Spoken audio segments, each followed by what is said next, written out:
یہ اللہ کی قدرت کا براہ راست امتحان لینے کے مترادف تھا۔ وہ دیکھنا چاہتے تھے کہ کیا کوئی طاقت ان کے ہنر سے بھی بالاتر ہے۔ اور پھر وہ معجزہ ہوا جس کا ہم نے شروع میں ذکر کیا۔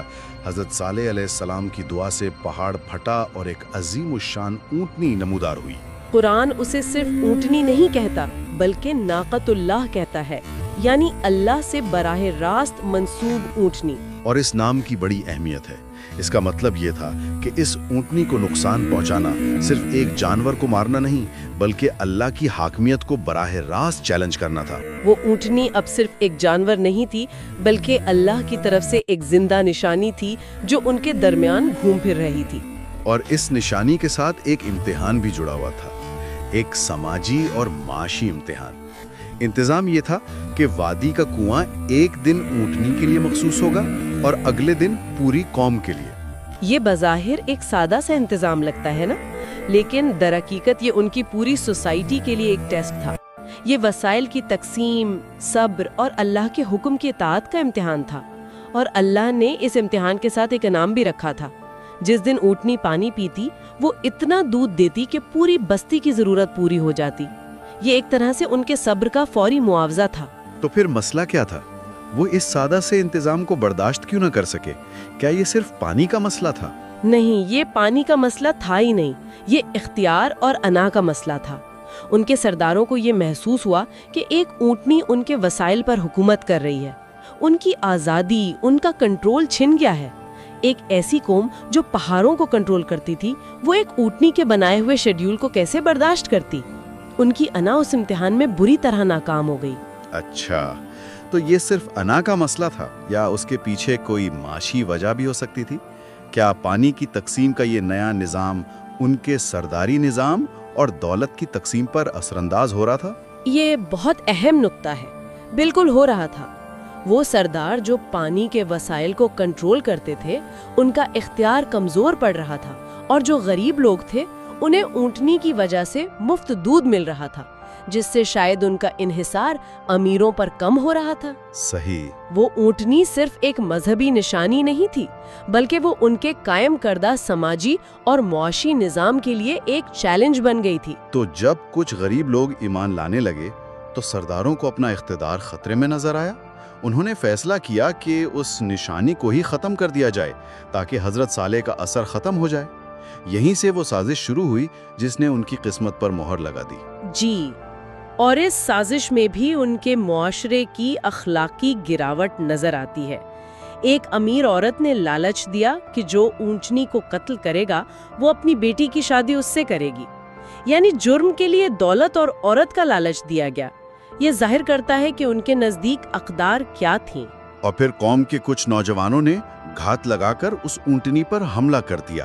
پہلے اسے زخمی کیا اور پھر سب نے مل کر اسے قتل کر دیا۔